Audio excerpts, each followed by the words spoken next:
नमस्कार। आपका अखबार के इस अंक में आपका स्वागत है। मैं हूं प्रदीप सिंह। प्रतियोगिता, प्रतिस्पर्धा जीवन के हर क्षेत्र में अच्छी होती है, इसके नतीजे अच्छे ही निकलते हैं, लेकिन एक शर्त है कि ये प्रतियोगिता, ये प्रतिस्पर्धा अच्छे कामों के लिए हो, किसी के भले के लिए हो, समाज के, देश के या व्यक्ति के भले के लिए हो। लेकिन जब यही प्रतियोगिता या प्रतिस्पर्धा बुरे कामों के लिए होने लगे तो समझिए कि कुछ गड़बड़ है, और कुछ नहीं बल्कि ज़्यादा गड़बड़ है। और कहीं ना कहीं मामला जो है वो जिस ओर जा रहा है वो देश को, समाज को, दोनों को विनाश की ओर ले जा रहा है। विनाश नहीं तो विध्वंस की ओर ले जा रहा है, और उसमें बुराई ही बुराई है, अच्छाई कोई नहीं है। देश के दो प्रदेश हैं, दो नेता हैं, दोनों मुख्यमंत्री हैं, दोनों की व्यक्तिगत छवि ईमानदार नेता की है, लेकिन उनकी सरकार का भ्रष्टाचार, दोनों में जैसे प्रतियोगिता, होड़ लगी हुई है कि किसके मंत्री नेता ज़्यादा भ्रष्ट निकलेंगे, किसके मंत्री नेता ज़्यादा जेल में जाएंगे, किस आरोप में? भ्रष्टाचार के आरोप में। तो दो मुख्यमंत्रियों की बात कर रहा हूँ, दो राज्यों की, कि दो राज्यों में से एक राज्य है, आपको पता है, दिल्ली का, और मुख्यमंत्री हैं अरविंद केजरीवाल। कट्टर ईमानदार, अपने को सर्टिफिकेट देते रहते हैं कट्टर ईमानदारी का, और अपने को ही नहीं देते हैं, अपने सारे साथियों को कट्टर ईमानदारी का सर्टिफिकेट देते हैं। अपने भ्रष्ट साथियों की तुलना शहीद भगत सिंह से करते हैं, स्वतंत्रता संग्राम सेनानियों से करते हैं। इससे आप अंदाज़ा लगाइए कि उनकी मानसिकता क्या है। और दूसरों को वो महाभ्रष्ट बताते रहते हैं, कट्टर बेईमान बताते रहते हैं, और अपनी जब बारी आती है ईमानदारी का प्रमाण देने की तो बगले झांकने लगते हैं। अब तो खुद फंस रहे हैं, कई मामलों में फंस रहे हैं। लेकिन बात आज कर रहा हूँ दो मुख्यमंत्रियों की। तो अब आप देखिए, अरविंद केजरीवाल के सबसे करीबी मनीष सिसोदिया दिल्ली शराब घोटाले में जेल में है, मार्च से जेल में है, अक्टूबर आ गया है, लगभग 7 महीने हो गए, जमानत नहीं मिल रही है। 4 बार सुप्रीम कोर्ट में ज़मानत के लिए गए, चौथी बार सुप्रीम कोर्ट ने कहा कि भाई आप पत्नी की बीमारी के नाम पर ज़मानत मांगने आ रहे हैं, आप अपनी ईमानदारी का भी तो कोई सबूत लाइए। तो मामला ये है कि अरविंद केजरीवाल अपने कट्टर ईमानदार साथी के लिए कोई ईमानदारी का प्रमाण क्यों नहीं जुटा पाए इतने दिनों में। तो मनीष सिसोदिया जेल में है, फिर उससे पहले से सत्येंद्र जैन हवाला मामले में जेल में है।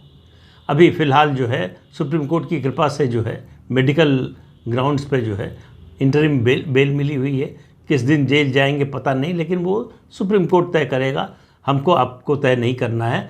लेकिन उनका जेल जाना तय है। उनको अपराध के आरोप से कोई मुक्ति नहीं मिलने वाली है। उनके खिलाफ जो केस है वो बड़ा पुख्ता है। इसी तरह का मामला मनीष सिसोदिया के खिलाफ भी है। मनीष सिसोदिया को हो सकता है बेल मिल जाए। जिस तरह से घटनाक्रम चल रहा है अदालत में, जिस तरह के सवाल जज उठा रहे हैं, उससे ये संभव है कि मनीष सिसोदिया को बेल मिल जाए। उसको अरविंद केजरीवाल, याद रखिए, अभी से कह रहा हूँ, अरविंद केजरीवाल विजय दिवस के रूप में मनाएंगे। उनकी रिहाई नहीं, आरोपों से मुक्ति नहीं, वो बाइज्जत बरी नहीं होंगे। सिर्फ जमानत मिलने पर अरविंद केजरीवाल, इसी को कहते हैं डूबते को तिनके का सहारा। तो ये याद रखिए, जिस दिन मनीष सिसोदिया को बेल मिली उस दिन अरविंद केजरीवाल पूरी दुनिया में चिल्ला चिल्ला कर बताएंगे कि देखो, मैं तो कह रहा था ईमानदार है। जमानत मिलना ईमानदारी का सबूत नहीं है, या दोष मुक्त होने का सबूत नहीं है, ये सारी दुनिया जानती है। सत्येंद्र जैन 1.5 साल लगभग हो रहा है जेल की हवा खा रहे हैं। जेल में काफ़ी कांड किए उन्होंने, जेल में भी जाकर। और उसके बाद सबसे लेटेस्ट है संजय सिंह। ये तीनों अरविंद केजरीवाल के खासम खास लोग हैं, आँख नाक कान हैं ये तीनों, और तीनों जेल में हैं।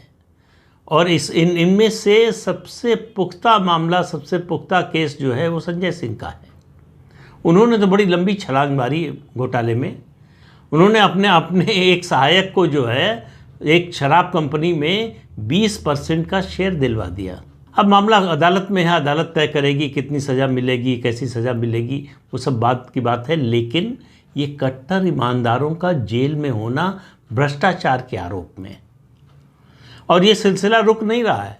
आने वाले दिनों में और लोग मिलेंगे। और जिस तरह से सुप्रीम कोर्ट ने एक तरह का इशारा ही कर दिया कि भाई मनी ट्रेल जो है मनीष सिसोदिया के पास तो जाती नहीं, लेकिन आम आदमी पार्टी की तरफ जाती है, कि पार्टी को पैसा गया। तो मैंने पहले एक वीडियो में कहा था, वाइकेरियस लाइबिलिटी के तहत जो है पार्टी को आरोपी बनाने पर ईडी विचार कर रही है। तो जैसे कंपनी में होता है कि उसमें फिर कंपनी का हेड फंसता है, चेयरमैन जो है वो फंसता है, उसको सज़ा होती है, वो जेल जाता है। यहाँ आम आदमी पार्टी के सर्वेसर्वा अरविंद केजरीवाल है, तो उनको जेल जाना पड़ सकता है। अभी शीश महल का केस तो चल ही रहा है। उसके अलावा हर थोड़े दिन पर एक घोटाले का मामला निकल रहा है। अब मुझे लगता है अरविंद केजरीवाल भी सफाई देते देते शायद थक गए हैं। आपने देखा होगा कि इन दिनों वो जो वीडियो संदेश के जरिए वो तुरंत मैदान में आते थे, उसकी फ्रीक्वेंसी बहुत कम हो गई है, लगभग ठप हो गई है। अब उनके वीडियो संदेश जो है आने लगभग बंद हो गए हैं। और इन चुनाव में अब 5 राज्यों के चुनाव चल रहे हैं और अरविंद केजरीवाल का कहीं नाम सुनाई नहीं दे रहा है। वो जो विपक्षी दलों का अलायंस बना है उसमें शामिल हैं। कहा यह जा रहा है, उनके करीबी लोगों का ये कहना है कि अरविंद केजरीवाल ने बाकी राज्यों के बारे में छोड़ दिया है। उनकी नज़र सिर्फ और सिर्फ चिड़िया की आंख पर है, यानी उनकी नज़र है हरियाणा पर। उन्हें लग रहा है कि अगर पुलिस वाला कोई स्टेट चाहिए तो वो उनके लिए हरियाणा हो सकता है। हरियाणा के रहने वाले हैं, उन्हें लगता है कि हरियाणा में उनकी बात बन सकती है। इसीलिए कांग्रेस की सब शर्तें मानने को तैयार है। इसीलिए राहुल गांधी से मिलने के लिए बेचैन हैं, बेकरार हैं। कांग्रेस से कोई भी समझौता करने को तैयार हैं। पहले से घोषणा करने के बावजूद, जिस तरह से गुजरात में लड़े थे विधानसभा चुनाव, राजस्थान, मध्य प्रदेश और छत्तीसगढ़ में कहीं नज़र भी नहीं आया अरविंद केजरीवाल। तो अरविंद केजरीवाल ने राहुल गांधी के सामने सरेंडर कर दिया है। बस उनकी शर्त एक ही है कि हरियाणा हमारे लिए छोड़ दो, हरियाणा में हमारी मदद कर दो, हरियाणा में हमें मरने दो, बाकी सब जगह हम आपकी मदद करेंगे। तो ये एक तरह से अघोषित रूप से समझौता कांग्रेस और आम आदमी पार्टी के बीच में हो चुका है। लेकिन ये बातें इतनी आसान नहीं होती, ये सौदे इतने आसान नहीं होते, क्योंकि राहुल गांधी अब पहले की तरह, जैसे गांधी परिवार पार्टी का सर्वेसर्वा था, राहुल गांधी नहीं है। हरियाणा की कांग्रेस चलती है भूपेंद्र सिंह हुड्डा के इशारे पर। हरियाणा कांग्रेस में वो होगा जो भूपेंद्र सिंह हुड्डा और उनके बेटे दीपेंद्र हुड्डा चाहेंगे। राहुल गांधी और सोनिया गांधी के कहने से, चाहने से नहीं होगा। उनके चाहने से तो अध्यक्ष वो नहीं बना पाते प्रदेश का। अध्यक्ष बना देते हैं तो उसको कमेटी नहीं बनाने देते भूपेंद्र सिंह हुड्डा 3-3 साल तक।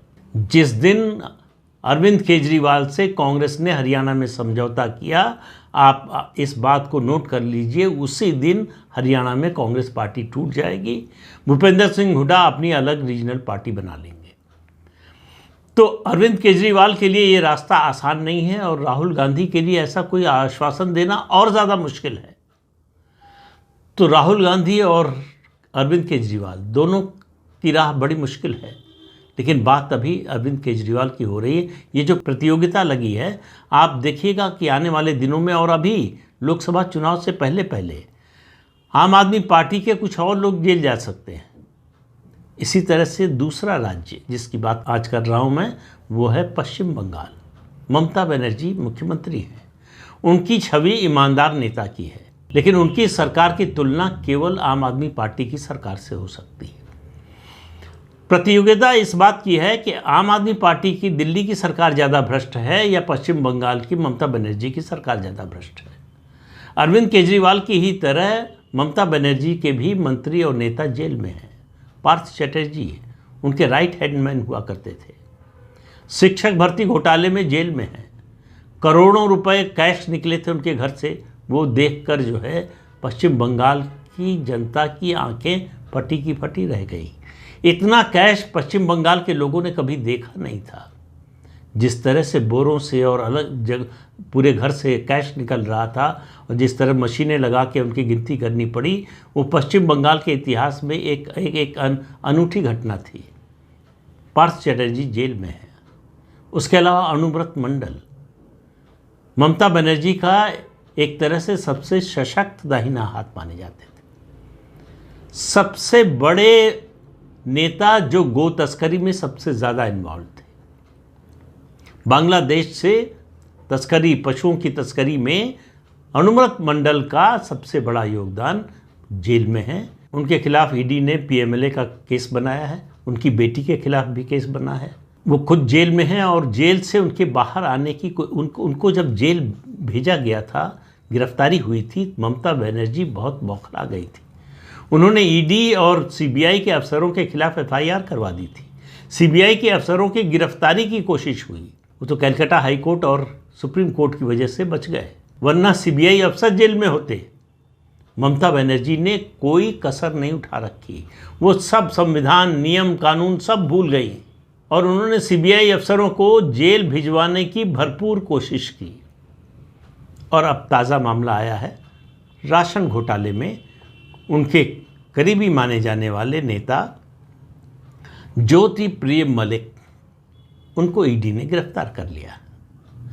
तो राशन का घोटाला, शिक्षक भर्ती का घोटाला, गो तस्करी का घोटाला, उसके अलावा पश्चिम बंगाल सरकार के खिलाफ केंद्र सरकार की ओर से जो जांच चल रही है, प्रधानमंत्री आवास योजना, उसमें घोटाला, प्रधानमंत्री किसान सम्मान निधि का जो योजना है उसमें घोटाला, इसके अलावा मनरेगा का जो भुगतान होता है उसमें घोटाला, गलत लोगों को पैसा दिया जाना, जो जेन्युइन लोग हैं, जो डिज़र्विंग हैं, उनको पैसा न मिलना, आवास योजना में ऐसे लोगों को आवास देना जो डिज़र्व नहीं करते, किसान सम्मान निधि में ऐसे लोगों का नाम भेजना जो या तो किसान नहीं है या फिर जो क्राइटेरिया है उस सम्मान निधि के लिए उसको मीट नहीं करते।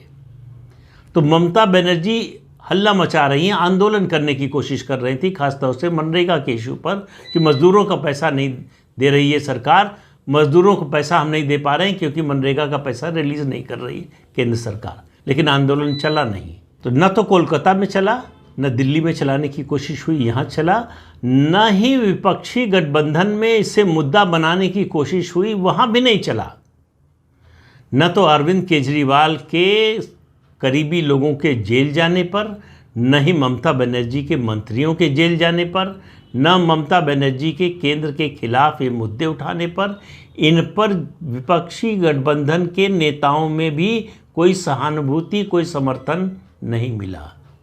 तो इन दोनों मुख्यमंत्रियों में होड़ लगी है कि किसका मंत्री, किसका नेता ज़्यादा जेल में जाएगा, किस आरोप में, भ्रष्टाचार के आरोप में। और दोनों दूसरे पर भ्रष्टाचार का आरोप लगाएंगे बिना पलक झपकाए, कोई शर्म नहीं है, कोई हया नहीं है। भ्रष्टाचार के आरोपों से इन दोनों नेताओं की छवि पर कुछ समय तक, पहले तक कोई असर नहीं पड़ा था, लेकिन अब धीरे धीरे पड़ने लगा। लोग सवाल उठाने लगे, खास तौर से जब नौकरी पर सवाल उठता है, खास तौर से जब राशन के बंटवारे में बेईमानी पर सवाल उठता है, खास तौर से जब शराब घोटाले के नाम पर लूट होती है, खास तौर से जब शीश महल बनवाने के नाम पर जनता के पैसे की बर्बादी होती है, खास तौर से जब बस खरीद में घोटाला होता है, खास तौर से जब स्कूलों का इंफ्रास्ट्रक्चर सुधारने के नाम पर घोटाला होता है, खास तौर से जब मोहल्ला क्लिनिक के नाम पर जो तमाशा होता है। जनता को ये सब दिखाई देने लगा है, उनको समझ में आने लगा है कि हमको बेवकूफ़ बनाया जा रहा है, हमको भरमाया जा रहा है, दिखाया कुछ जा रहा है, हो कुछ रहा है। जो बताया जा रहा है हमारे लिए है, दरअसल वो हमारे लिए है नहीं, वो इन नेताओं के लिए भ्रष्टाचार का एक जरिया है और पैसा कमाने का एक तरीका है, नया तरीका खोजा है। तो भ्रष्टाचार के नए तरीके खोजने के लिए कोई अगर अवार्ड जो है वो स्थापित हो तो वो सबसे पहले अरविंद केजरीवाल को मिलना चाहिए और इसी तरह से ममता बनर्जी को। ममता बनर्जी ज़मीन से ज़्यादा जुड़ी हुई नेता है, तो उनको पता है कि किसी भी दिन सीबीआई और ईडी के अफसर उनके भतीजे और उनके भतीजे की पत्नी के घर का दरवाज़ा खटखटा सकते हैं, कभी भी वो जेल जा सकते हैं। इसलिए वो डरी हुई है, डरे हुए दोनों हैं। पहली बार ऐसा हो रहा है कि ये सबको डराने वाले ये दो नेता ममता बनर्जी और अरविंद केजरीवाल डरे हुए हैं। भले ही बाहर से दिखा रहे हों बहुत बहादुर हैं, बड़े मजबूत हैं, बड़े ताकतवर हैं, लेकिन अंदर से ये डरे हुए हैं। इनको डर अब अपना सताने लगा है। जब तक आसपास के लोगों पर घेरा कस रहा था, जब तक आसपास के लोगों पर शिकंजा कस रहा था, जेल जा रहे थे, आरोप लग रहा था, तब तक ये बहादुरी दिखा रहे थे, बढ़ चढ़कर गाली दे रहे थे प्रधानमंत्री को, केंद्र सरकार को। लेकिन अब फंदा इनके गले तक पहुंचता हुआ दिखाई दे रहा है और लोकसभा चुनाव नज़दीक आ रहा है। तो सरकार या जांच एजेंसी का फंदा जो है वो उतना कष्ट नहीं देता है, उसके खिलाफ लड़ना अपेक्षाकृत आसान होता है। जब जनता का फंदा कसता है तब ज़्यादा तकलीफ होती है नेता को, तब ज़्यादा मुश्किल होती है। दिखाई दे रहा है कि लोकसभा चुनाव में कुछ इन लोगों का बनने वाला नहीं है। अरविंद केजरीवाल का तो वैसे भी दिल्ली में कुछ नहीं है, पंजाब में इस बार उम्मीद थी, वो भी उम्मीद ख़त्म होती हुई दिखाई दे रही है। इसी तरह से पश्चिम बंगाल में बीजेपी की जो हालत हो गई थी उसमें लग रहा था कि ममता बनर्जी स्वीप करेंगी, लेकिन परिस्थिति, ज़मीनी स्थिति धीरे धीरे बदल रही है। ये भ्रष्टाचार का आरोप नीचे तक पहुंच रहा है। भ्रष्टाचार के आरोप में जिस तरह से नेता मंत्री जेल जा रहे हैं ममता बनर्जी की सरकार के, और ये सब जांच जो है वो हाई कोर्ट की निगरानी में हो रही है, इसलिए इस पर भरोसा लोगों का और ज़्यादा है, विश्वसनीयता इसकी और ज़्यादा है।